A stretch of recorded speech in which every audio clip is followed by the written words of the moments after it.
viajado bastante esses finais de semana, eu tive uma vontade, um desejo muito grande de congregar, de vir aqui e congregar.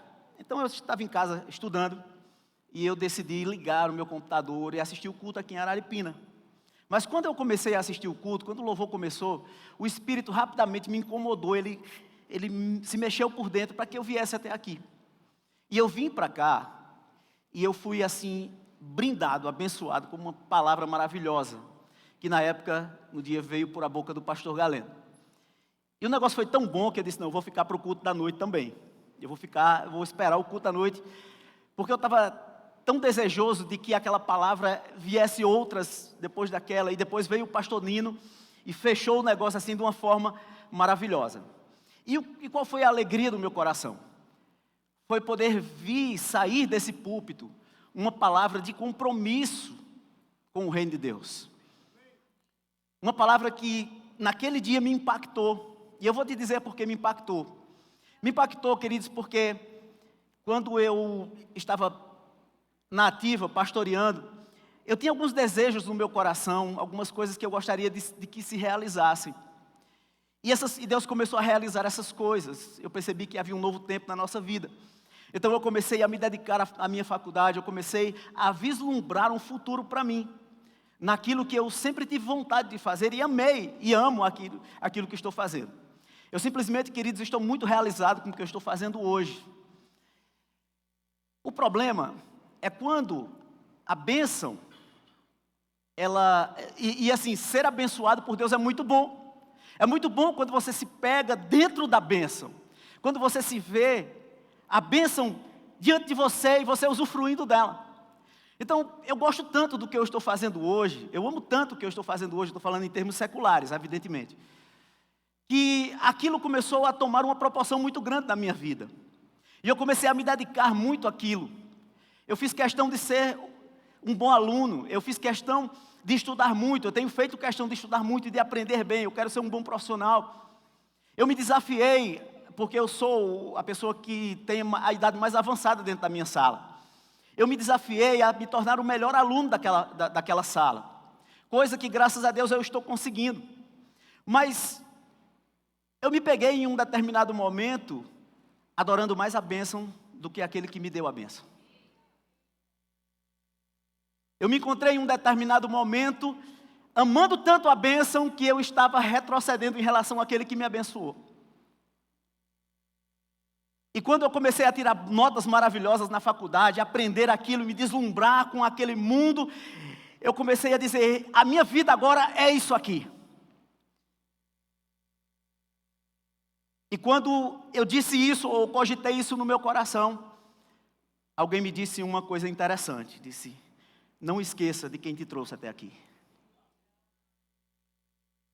Não esqueça do porquê você está aqui. Não esqueça quais são os motivos, as motivações pelas quais você está aqui. E sabe, queridos, nós somos tendenciosos mesmos a trocar aquilo que é mais valioso, ou trocar a fonte da bênção por a bênção em si. Mas eu gosto muito daquela história de Abraão, em Gênesis, no capítulo 22, quando Abraão oferece o seu filho Isaque, quando ele não mede esforços, circunstâncias para subir um monte e para sacrificar o seu filho a Deus. E na hora que a Bíblia diz que na hora que Abraão tomou o cutelo para imolar o seu filho, o anjo do Senhor brada e diz, para, não precisa terminar o serviço, porque agora, Abraão, eu sei onde está o teu coração. Eu agora sei, agora eu encontrei o teu coração, eu sei aonde está o teu coração. Agora eu sei que tu temes verdadeiramente a Deus.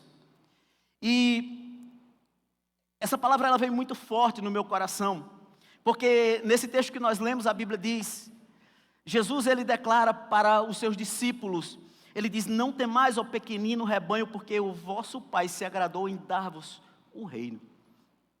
Que notícia maravilhosa, que notícia bombástica, o reino é nosso, ele nos pertence, é para todos nós somos cidadãos desse reino, amém? Nós temos os privilégios e podemos usufruir de tudo aquilo que o reino de Deus pode nos proporcionar. Mas a pergunta é, até que ponto nós temos a maturidade ou Até que ponto nós estamos tão deslumbrados com aquilo que o reino nos proporciona, que nós esquecemos daquele que nos deu o grande presente. O que verdadeiramente é valioso para nós. E o tema dessa ministração seria presenteados com o reino. Mas de repente eu entendi que não era presenteados com o reino, era presenteados com um reino, que faz toda a diferença. Porque hoje nós temos duas opções. Nós temos o reino de Deus dentro de nós, nós somos presenteados com esse reino, como diz a palavra, mas nós ainda vivemos fisicamente em outro reino. E se nós não tivermos cuidado, o reino em que nós vivemos fisicamente aqui nessa terra, ele vai tentar abafar aquilo que verdadeiramente é importante para nós. Ele vai tentar tomar de nós a verdadeira importância, a essência daquilo que nós somos. E nós podemos nos encontrar tão deslumbrados com a terra prometida e esquecer de quem nos deu a terra prometida. Nós podemos nos alegrar tanto por aquilo que recebemos de Deus, que podemos esquecer do Deus que nos deu tudo aquilo. E é sobre isso que eu quero falar com você essa noite. Eu quero dizer para você que esse contexto que nós estamos lendo aqui, Jesus está falando exatamente sobre isso. Essa história começa, depois você pode ler todo o capítulo 12 de Lucas. Essa história começa quando Jesus estava pregando em um determinado lugar. E um homem se levanta e diz: Senhor, eu vou te pedir uma coisa aqui. Reparte os bens. Né? Ele parece que tinha uma lide com o seu irmão.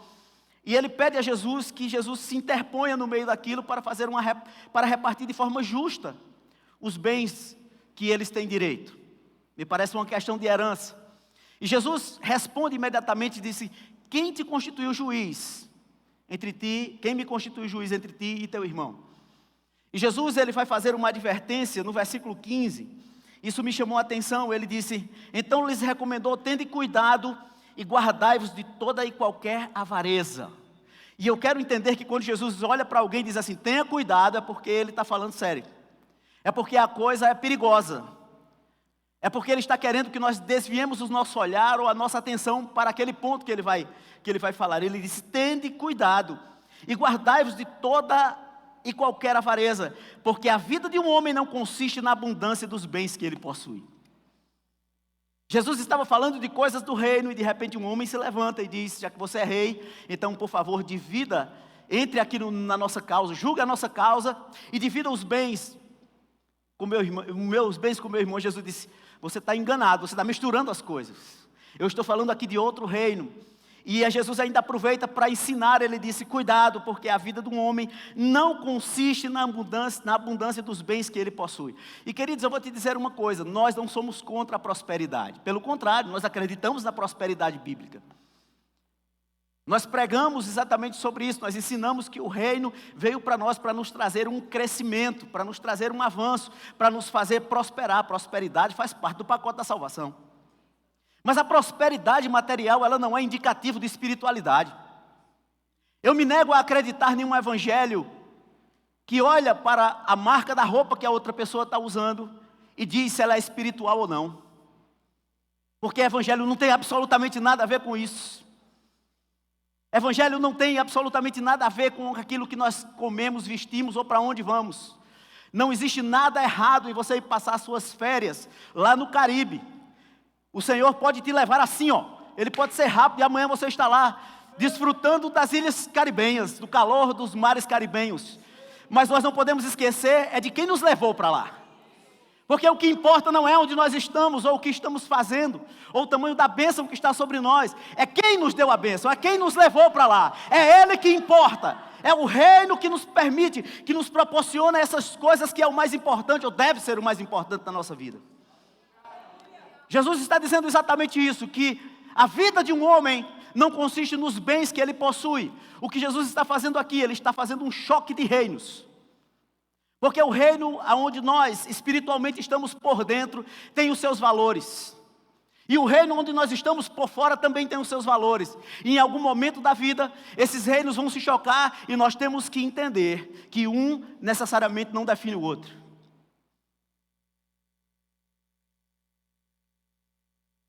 Eu fico muito triste quando eu vejo muitas vezes as pessoas dizendo: olha, Você precisa crer. Porque olha como fulano está prosperando e você não. É porque você não tem fé o suficiente para prosperar. Isso é um erro bíblico, querido. Isso é uma distorção do que Jesus verdadeiramente falou. Porque um reino não tem nada a ver com o outro. Apesar de um influenciar no outro. O reino espiritual influencia o material. Mas o que Jesus está dizendo é que o principal não é a bênção, mas o fornecedor da bênção. A fonte dela. Eu posso não ter a bênção agora, nesse momento, ou quando eu digo bênção, eu digo algo material que eu possa olhar e dizer está aqui na minha mão. Mas se eu tenho a consciência de que eu tenho a fonte da bênção,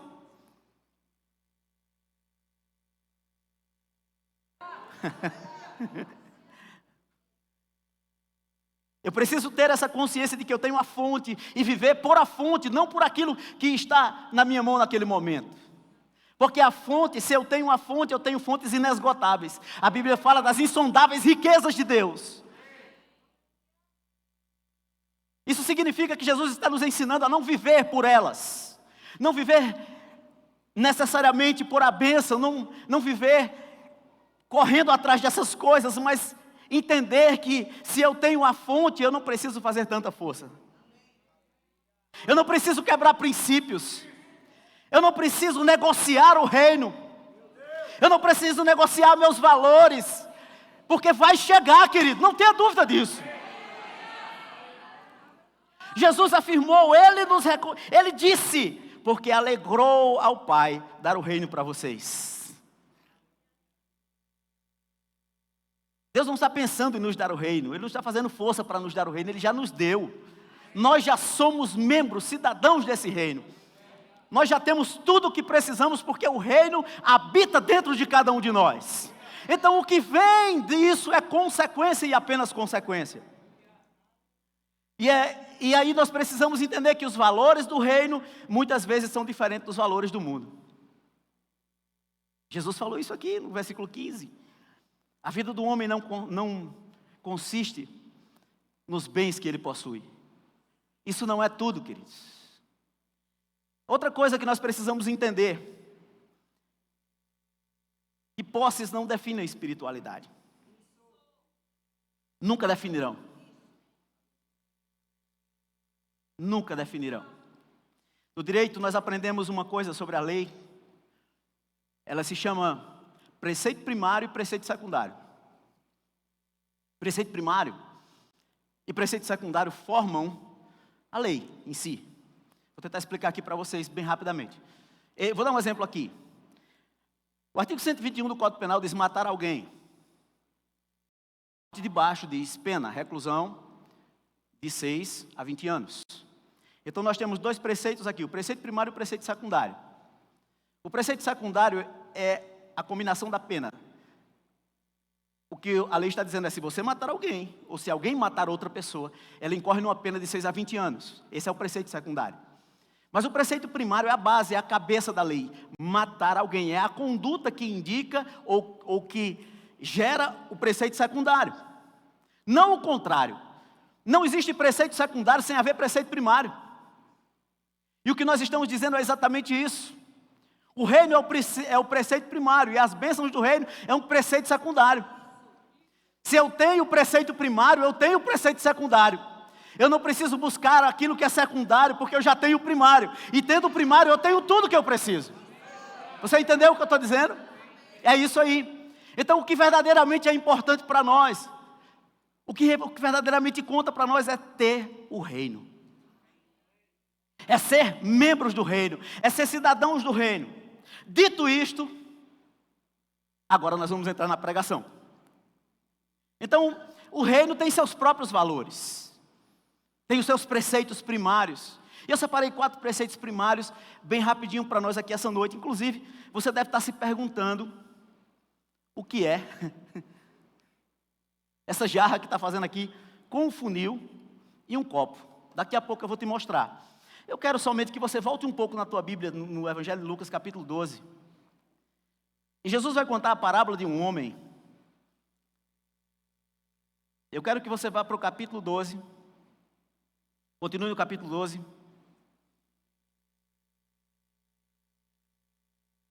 Versículo 23. Enquanto você encontra, eu vou te contar. Eu vou te falar aqui. Olha só. Jesus, depois disso, ele conta a parábola de um homem que, naquele tempo, segundo Jesus, fez a maior de todas as colheitas. E o homem estava muito preocupado com o que ele iria fazer, ou como ele iria, onde ele iria juntar toda aquela bênção. E ele disse que cogitou no seu coração derrubar os seus celeiros, derrubar todos os seus depósitos, construir um grande celeiro, botar toda a bênção lá dentro e dizer: alma, come, bebe, te regala. Porque tu tem muito, tu tem abundância, tu tem. E a Bíblia, Jesus conta que ele ouviu uma voz dizendo: louco, ainda hoje pedirão tua alma. E o que tu tens, para quem será? Eu gosto muito de um conceito judaico que diz que nós não temos nada nesse mundo, mas apenas essas coisas foram disponibilizadas para o nosso próprio uso. Eu te pergunto, se você fosse para a glória agora, se Jesus voltasse agora, o que seria do teu carro? O que seria da tua casa? O que seria da tua roupa? O que seria da tua conta bancária? Você acha que você estaria preocupado com isso? Ou deveria estar preocupado com isso?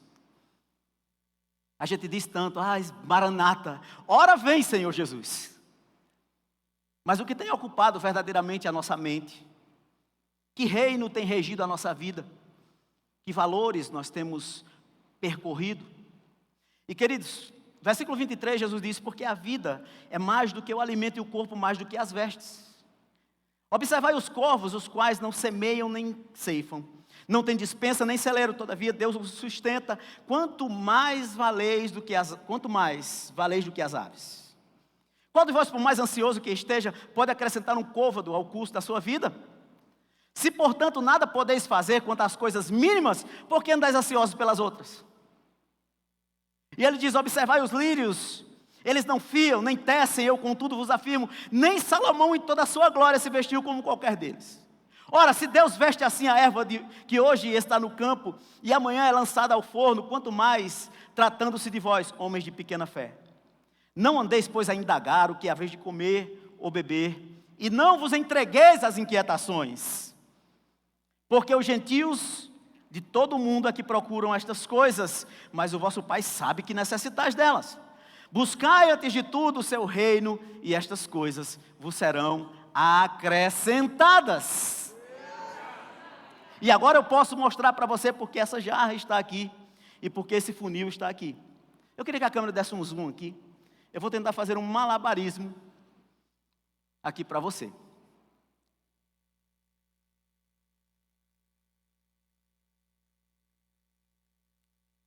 Poxa, está difícil. Mandaram um funil muito apertado.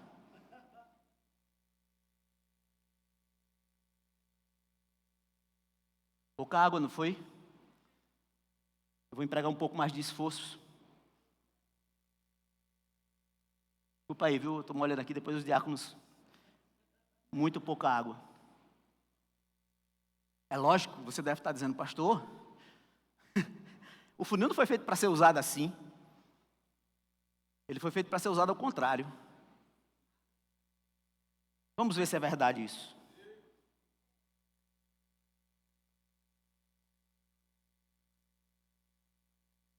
Poxa vida, é verdade. O que é que eu estou querendo dizer isso? Isso aqui é um crente priorizando as coisas materiais. Ele é um funil invertido, de cabeça para baixo. Passa água, mas se empreende muito esforço, cai muita água do lado de fora e pouca do lado de dentro. Mas quando a gente busca o reino em primeiro lugar, o reino se encarrega de encher o copo para nós. Essa era a didática de Jesus, queridos. Era isso que ele estava nos ensinando.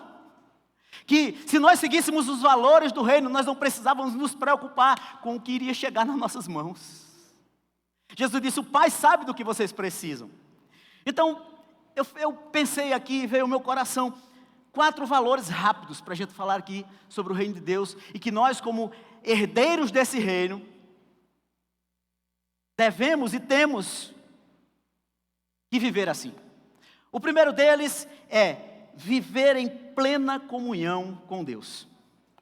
A primeira coisa que esse reino nos proporciona é a possibilidade de vivermos em plenitude de comunhão com Deus.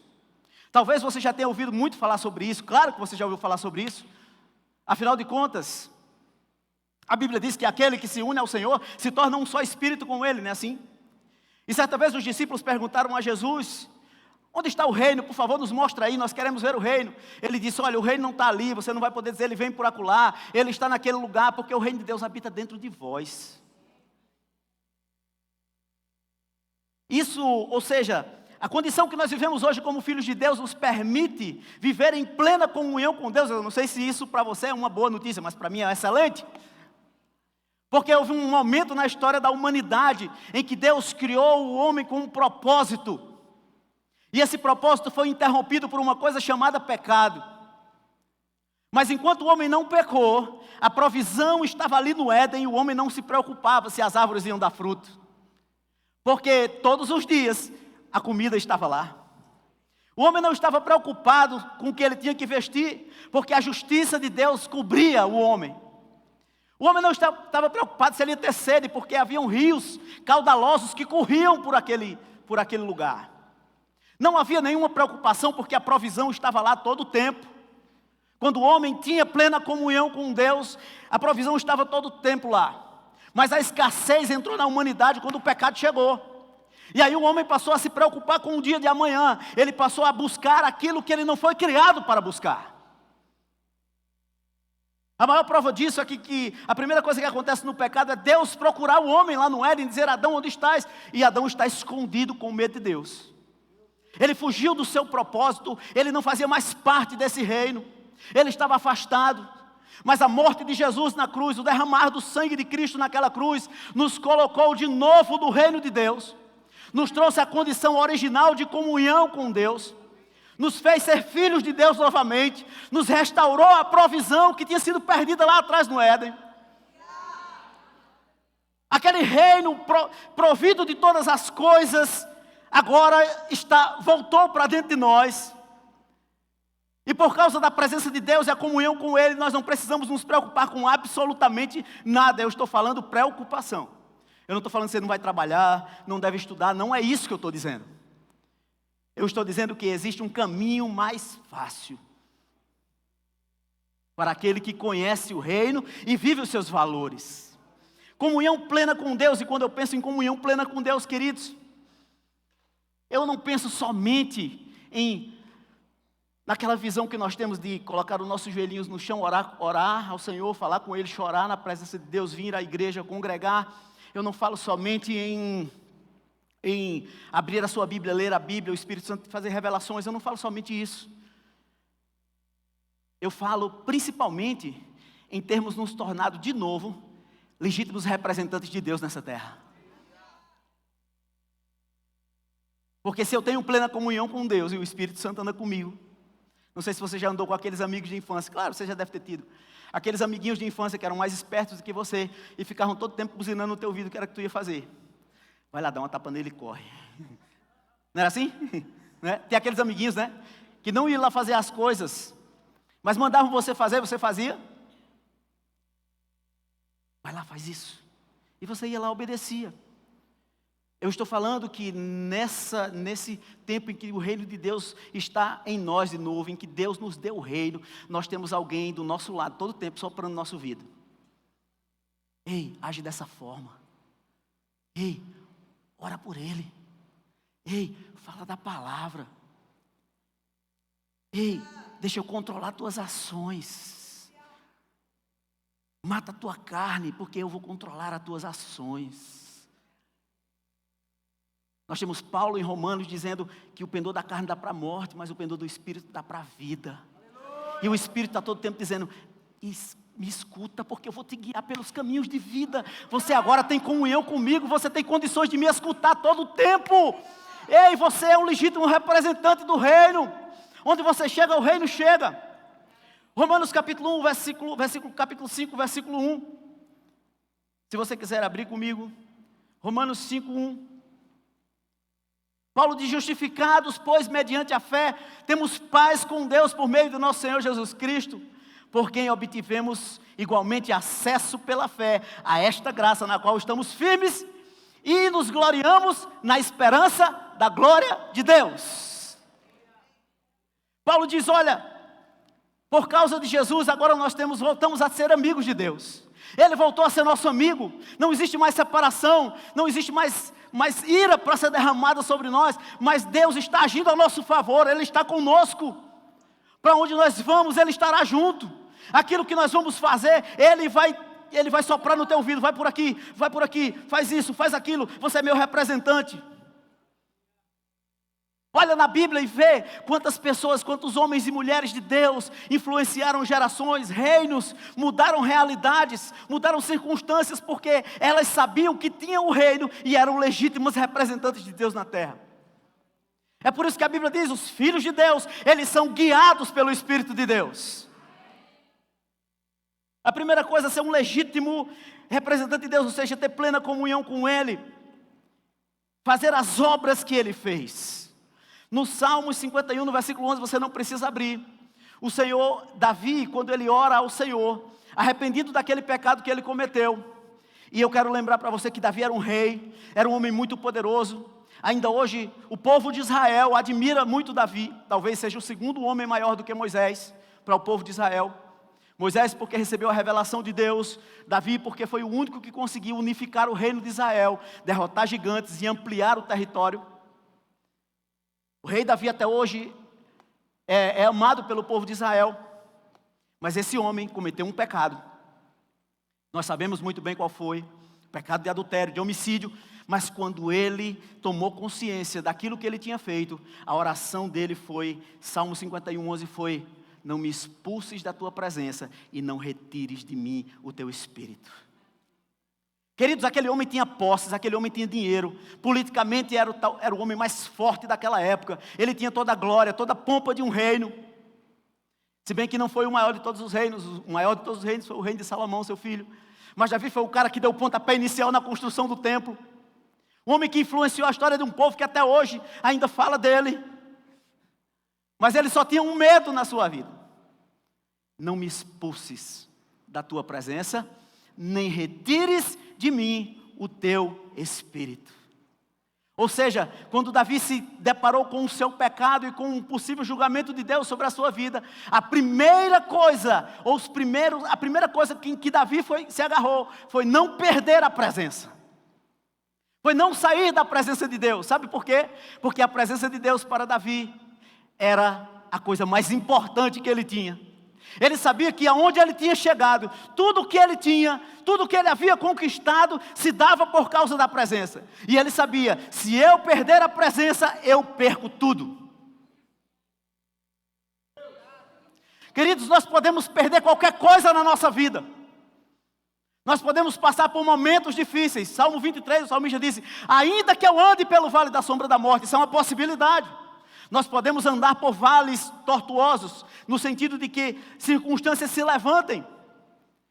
Talvez o teu estado financeiro hoje não esteja muito bom, mas isso não significa que você não é espiritual. Isso são eventualidades, circunstâncias que acontecem comigo e com você. Mas o salmista disse: ainda que eu ande pelo vale da sombra da morte, eu não temerei mal algum, porque tu estás comigo, a tua vara e o teu cajado me consolam. Em outras palavras, Davi estava dizendo: se a tua presença estiver comigo, eu não tenho medo nem do vale da sombra da morte. Eu não vou temer absolutamente nada se a tua presença estiver comigo. E aí eu entendo que Davi chegou aonde chegou, não porque ele tinha um nome, uma posição, um reino, ele tinha ouro e prata, mas porque ele tinha a presença. E nesses últimos tempos nós temos que ter muito cuidado, queridos, para aquilo que nós podemos conseguir e conquistar não tome o lugar da presença na nossa vida. Porque sem a presença nós vamos perder rapidinho. Eu gosto muito de uma frase de uma pessoa, de uma amiga minha, que diz que tem gente que é tão pobre que tudo que tem é dinheiro. Se eu tenho a presença, eu tenho provisão. Se eu tenho a presença, eu tenho perdão. Se eu tenho a presença, eu tenho alegria. Se eu tenho a presença, eu tenho saúde. E ainda que eu ande pelo vale da sombra da morte, eu não temerei mal algum, porque a presença está comigo. A vara e o cajado dele nos consolam. A segunda coisa que o reino nos proporciona é ser uma nova criatura. O que realmente importa de tudo isso que a gente está falando aqui? O que realmente importa de tudo que Deus fez? Gálatas capítulo 6, versículo 15, diz: porque em Cristo Jesus, nem a circuncisão, nem a incircuncisão tem valor algum, mas o ser uma nova criatura. Paulo estava falando para um grupo, e aí a história da igreja mostra que houve um tempo que a igreja era essencialmente formada de judeus. E esses judeus, eles tinham muito orgulho de serem judeus. E a carta aos Gálatas, ela foi escrita porque agora a igreja começou, muitas pessoas gentias, que não eram judeus, começaram a se converter. E veio um grupo de judeus de Jerusalém, foi para lá, para aquela região, e começou a dizer: olha, vocês são crentes, joia, legal, aceitaram Jesus, beleza, agora vocês têm que se circuncidar e seguir a lei de Moisés, se vocês quiserem ser salvos. Ou seja, vocês precisam adquirir o status de judeu para ser salvos. E toda essa situação, depois você pode ler também a carta aos Gálatas, houve uma grande contenda, eles subiram para Jerusalém para resolver a situação. E Paulo escreve aos Gálatas dizendo: em Cristo, querido, nada que é material, circuncisão, incircuncisão, tem valor nenhum. Nada daquilo que eu tenho, nada daquilo que eu pareço ser, tem valor algum, porque os judeus, eles se jactavam, eles se orgulhavam de terem uma posição diante de Deus que os gentios não tinham, porque eles não entendiam que Deus abriu a porta da graça para todos. Eles achavam que tinha que se tornar judeu para depois ter acesso a Deus. E Paulo escreve para eles dizendo: olha, em Cristo Jesus, nem o que você tem, nem o que você deixa de ter, nem o que você é, nem o que você deixa de ser, nem o que você conquistou, nem o que você deixou de conquistar, nada tem valor. Mas o que verdadeiramente tem valor é você ser uma nova criatura. É você ser recriado em Cristo Jesus. 2 Coríntios capítulo 5, versículo 17, aquele que vamos lá, tentando puxar aqui pela minha cabecinha. 2 Coríntios 5, 17, aquele que está em Cristo é uma nova criatura, as coisas velhas passaram, tudo se fez novo. O reino te proporcionou se tornar ou ser uma nova criatura. Efésios capítulo 2, versículo 10, por favor, abra comigo, vamos lá. Efésios capítulo 2, versículo 10. A carta de Paulo aos Efésios capítulo 2, no versículo 10.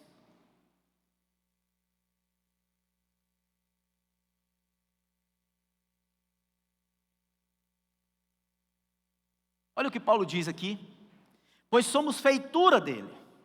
Essa palavra feitura diz obras das suas mãos.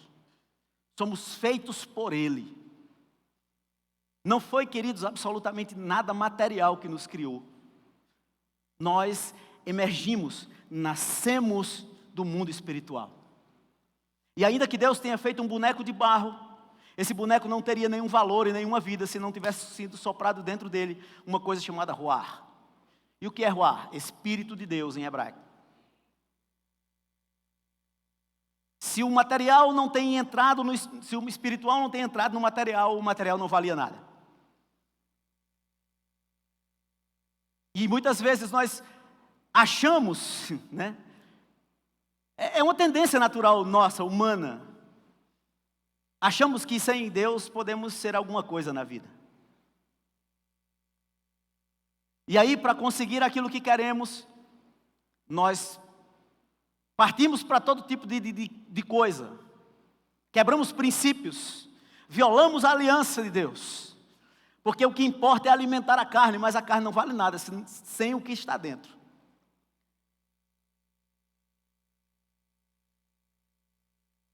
Ser uma nova criatura, Efésios 2,10 diz: pois somos feitura dele. Querido, você é obra das mãos de papai. Você é obra das mãos dele. Você pode até achar, mas eu nasci da união de papai e mamãe. Eles te emprestaram um corpo. Mas tudo que você é por dentro, veio de lá. É por isso que você é tão especial para Ele. É por isso que Ele se importa tanto contigo. É por isso que Ele fez o que fez por você.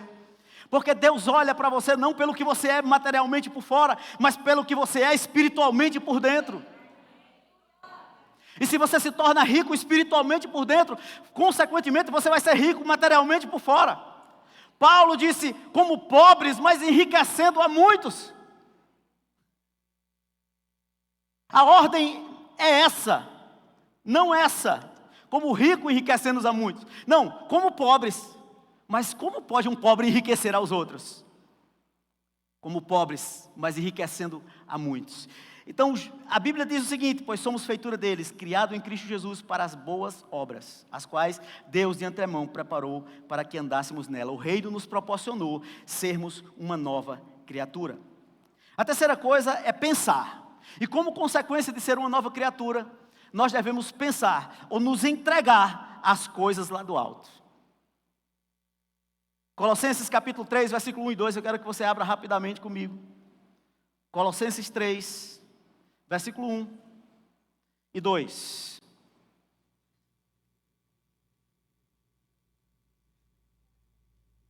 Pode ir fazendo um sonzinho aí. Colossenses capítulo 3, versículos 1 e 2, ele diz, portanto, se fostes ressuscitados juntamente com Cristo, buscai as coisas lá do alto, onde Cristo vive, assentado à direita de Deus. E no versículo 2 ele diz, pensai nas coisas lá do alto, não nas que são aqui da terra. Deus está dizendo que a gente não deve estudar, pensar em crescer na vida, prosperar. Não, não é isso que Ele está dizendo. A palavra aqui, a indicação aqui é aquilo que deve verdadeiramente ocupar o nosso pensamento.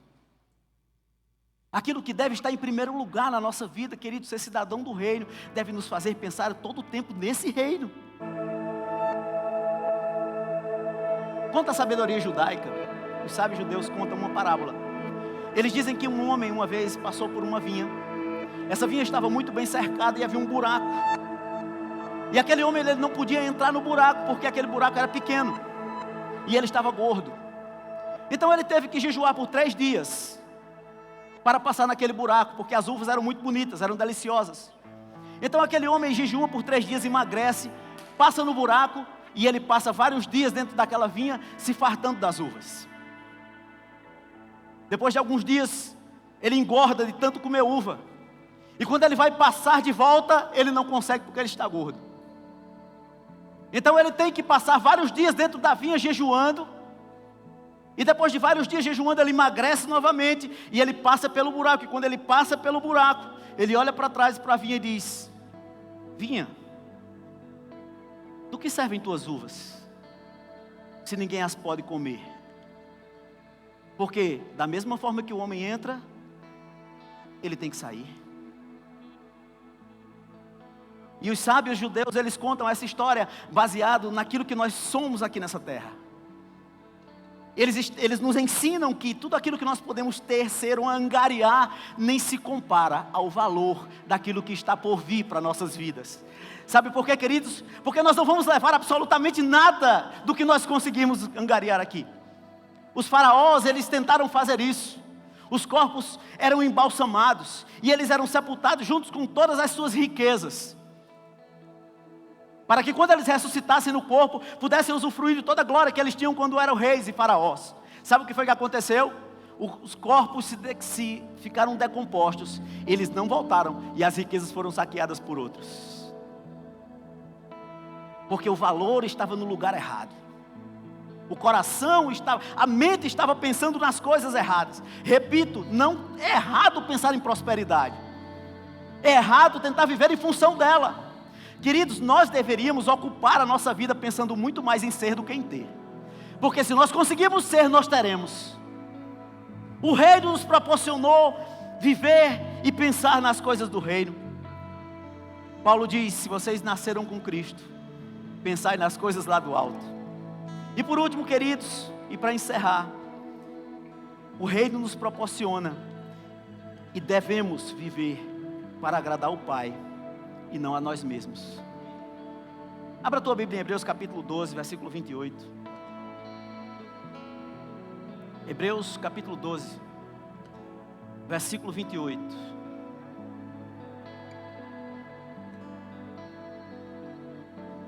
Não é à toa, e eu acredito que o Espírito Santo me instigou a falar sobre isso essa noite, porque a ceia é um lugar, é um momento de reflexão.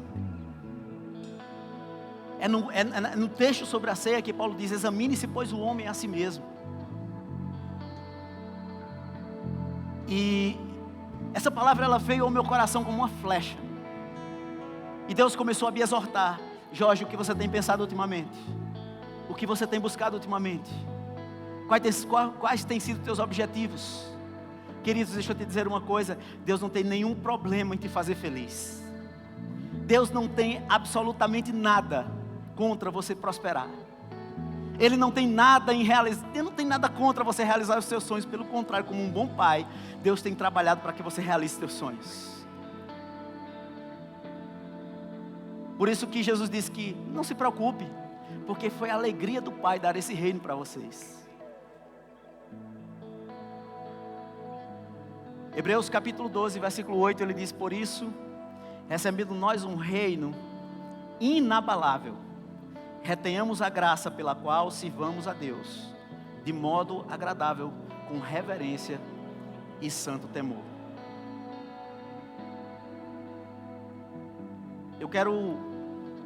Eu termino essa fala dizendo para você que verdadeiramente o que importa é aquilo que nós somos, não aquilo que nós temos. Agora, se nós somos em Deus, nós temos. Eu não sei se você sabe disso, mas o Salmo 23, lembrei disso agora. Nós costumamos ler o Salmo 23 porque está escrito assim na nossa Bíblia. E o Salmo 23 diz: o Senhor é o meu pastor. Quem pode dizer? Quem pode recitar?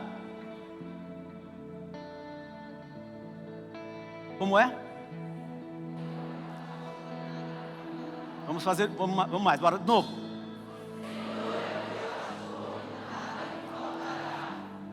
Pois deixa eu te dizer uma coisa. O nada ficou pelo tradutor da Bíblia, porque no hebraico não é isso que está escrito.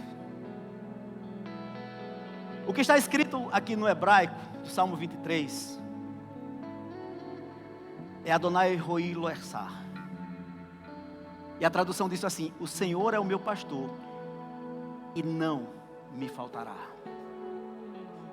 Quando nós lemos na nossa versão de Bíblia, nós entendemos assim: porque o Senhor é meu pastor, eu vou ter tudo que eu quero, eu vou ter tudo que eu preciso, Ele é o meu provedor material. Mas o verdadeiro sentido do Salmo 23 é mais profundo do que você pensa.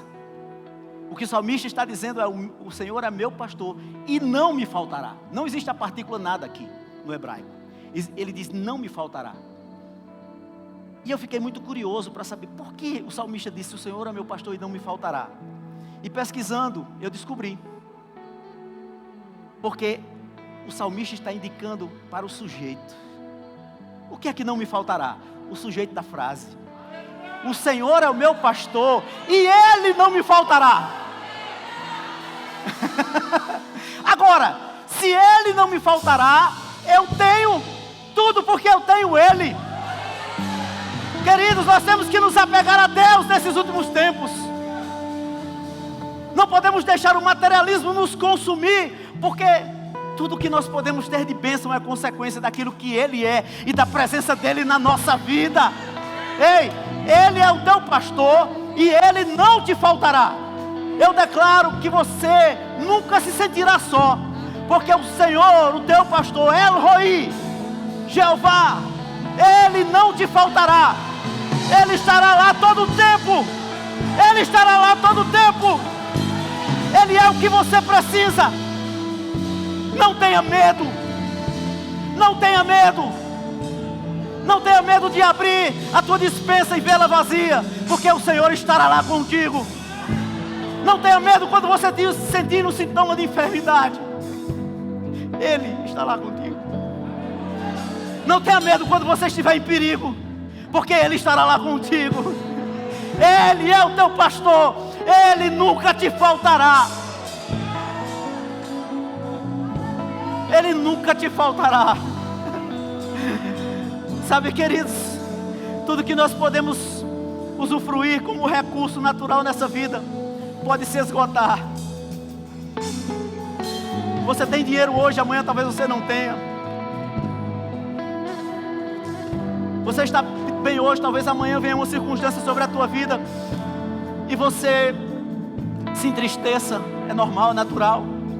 Não é ser menos espiritual.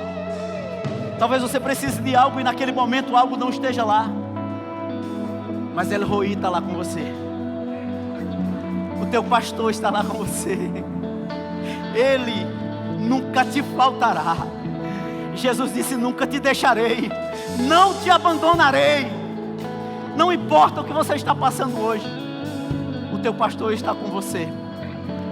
Você pode ficar de pé, vamos louvar ao Senhor. Vamos cantar essa música. Aleluia.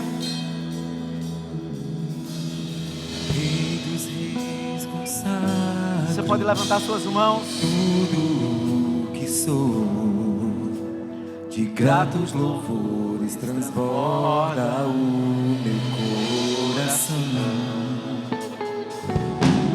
A minha vida eu entrego nas tuas mãos, meu Senhor, pra te exaltar com todo o meu amor. Aquele que não te abandona, Eu te louvarei. Ele está aqui essa noite. Conforme a tua justiça, e cantarei louvores, pois tu és altíssimo. Celebrarei a ti, ó Deus, com meu viver. Cantarei e contarei as tuas obras, pois por tuas mãos foram criados terra, céu e mar e todo ser que neles há. Toda a terra celebra a ti com cânticos e júbilo, pois tu és o Deus Criador. Toda a terra celebra a ti com cânticos e júbilo, pois tu és o Deus Criador.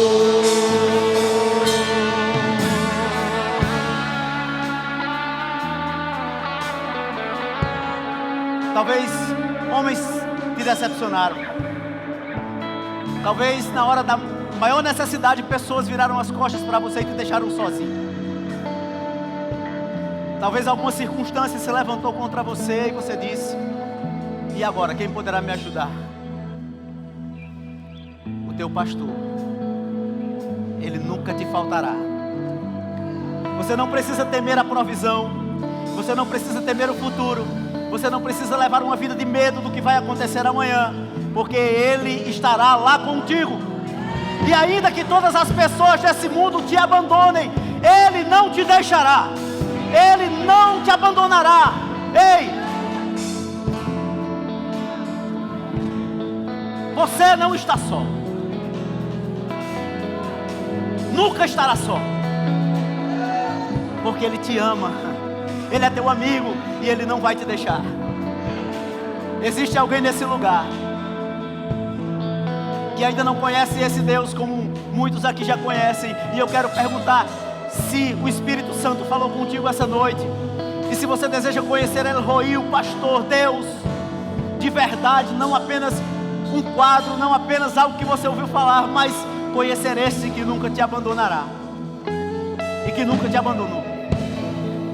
Eu quero perguntar, você pode estar aqui e desejar essa noite entregar a tua vida para esse Deus. E se você está aqui, eu quero orar por você. Eu quero te abraçar e quero falar desse Deus ainda mais um pouco para você. Tem alguém aqui nesse lugar que quer entregar a sua vida para Jesus Cristo? Tem alguém aqui nesse lugar que deseja entregar a sua vida a esse Deus? Se tiver, eu quero orar por você. Dá um sinal assim com tua mão para saber quem é você, onde você está. Existe alguém que quer entregar a sua vida para Jesus essa noite?